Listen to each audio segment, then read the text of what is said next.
All right, so Operation Midnight Hammer. You might have heard about this. It's made a few talking points across the media the last few days, and I know a lot of people have dove deep into what's going on here.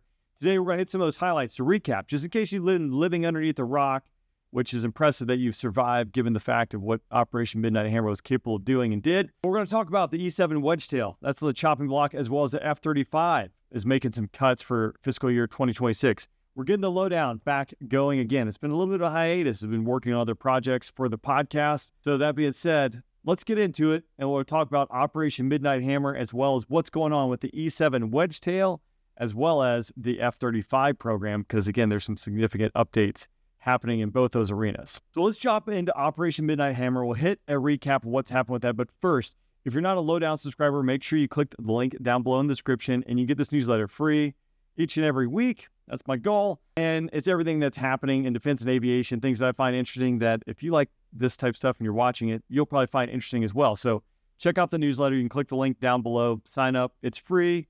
And then there'll be some back and forth with the automation. Make sure you're not a robot. And then we're off to the races there. So check that out. So real quick, here's the recap of the last few days of the U.S. executing Operation Midnight Hammer, which was a massive strike on Iranian nuclear facilities.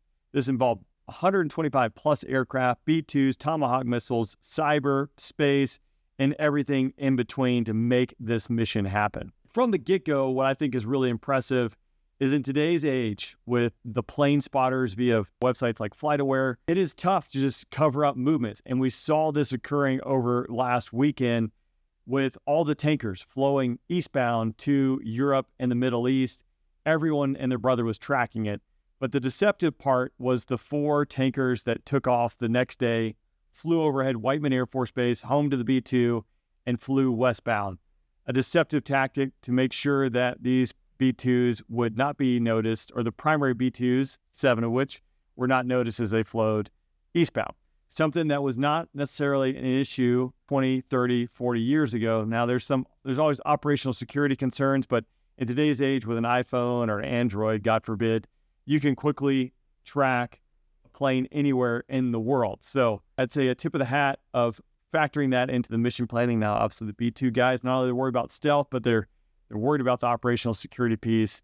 I think a textbook execution there, because everyone was biting off on the 4 B-2s that were flying westbound, heading most likely Diego Garcia or wherever they might have been going to kick this thing off. But here's the thing that's truly mind-blowing, and it's the premeditation that went into this mission planning. Now, there are operational plans to go to war, go to combat for regions all across the globe. We have a plan. Now, this is something that you might have thought like, hey, as things are heating up, maybe we really need to start thinking about this plan, a year or so ago. But this plan was in the works, according to General Kane, since 2010. So 15 years. Think about that. 15 years of intelligence gathering, target analysis, developing the very weapon needed for this job, the GPU-57. In yesterday's briefing, this is where General Kane got specific and highlighted 2 Defense Threat Reduction Agency officers, DTRA officers, who were laser focused on this task. They had spent the last 15 years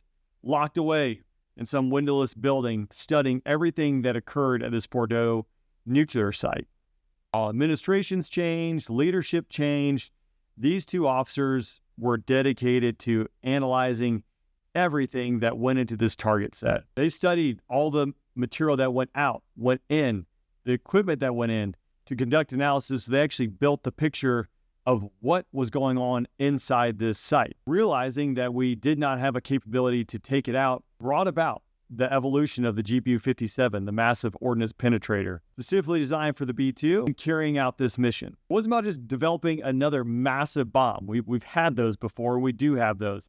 It was about developing a bomb with a specific capability, pinpoint accuracy to take out a specific target set. Now, General Kane also highlighted the fact in this briefing the incredible operational security that went into this. And today's hyper-connected world, again, where everyone has connectivity at their fingertips and can see incredible amounts of data, keeping this under wraps was an incredible feat just in itself. It was a master class in the 21st century when it comes to information warfare, and again, protecting the operational security of this mission. So again, I think it's incredible.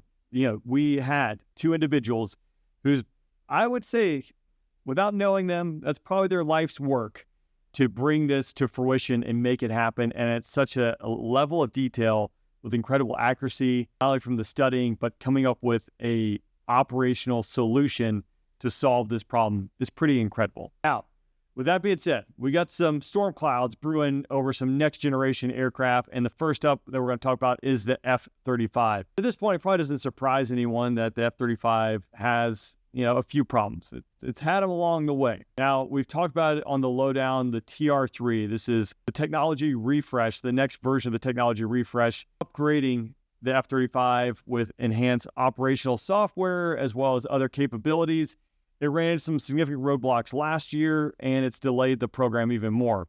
And so they've announced that the F-35A procurement has been cut basically in half for fiscal year 26, going from about 44 jets in the initial plan down to just 24. And they're citing the reasons for these cuts because of the TR-3 delays. So the jets have been delivered with the TR-3 software, which is not fully mission capable, or maybe just as we're recording this, is starting to become fully mission capable. They've basically been operating with a caveat saying, hey, it gets pretty good, but it's not combat good enough. So they've slashed that, which is not a good thing anytime you're cutting procurement programs. Ultimately, all these TR-3 delays has delayed TR-4, which will be when the F-35 is really in the beast mode with its massive modernization efforts to get it up to the next level. Delays now in TR-3 and cuts with TR-3, we'll see what that does for Block 4 and the next generation when it comes to the F-35. So if cutting that F-35 wasn't enough, the Air Force has also put on the chopping block the E-7 WEDGETAIL. So the E-7 WEDGETAIL, this is one that has been used by our partners for airborne command and control. We are procuring the E-7 to replace the E-3, which has been around for decades. It's old. It needs modernization. The E-7 is based on a 737 platform using a MESA radar, electronically scanned array radar, taking it to the next level. However, now we're saying that it's not survivable in a high-end fight. So we're going ahead and reduce it and focusing that energy and money towards figuring out space-based capabilities. This kind of piggybacks have been following along. Remember, we've been procuring a new rescue helicopter since I joined the Air Force in 2007. And finally, it was announced with the HH-60 Whiskey model, replacing the HH-60 Golf model. I think the original buy was somewhere around 122, 124 aircraft. And after the first year, the Air Force immediately slashed that down to 70, which again, survivability being one of those main focal points, as well as some other things that go into it. But nonetheless, the battlefield's changing. We talk about that and continue to see that. All right, and with every Lowdown, we have a thread of the day that's built in there, and it would only be appropriate that we did the GBU-57 this week. So if you're curious about it, check out the Lowdown newsletter, and you can learn more about the GBU-57 and all of its massive awesomeness there. It's a quick down and dirty this week. I'd be curious to hear your comments about the F-35 and the E-7 moves that are happening now. So you can drop those comments down below. Let me know what you think about it, and we'll see you next week.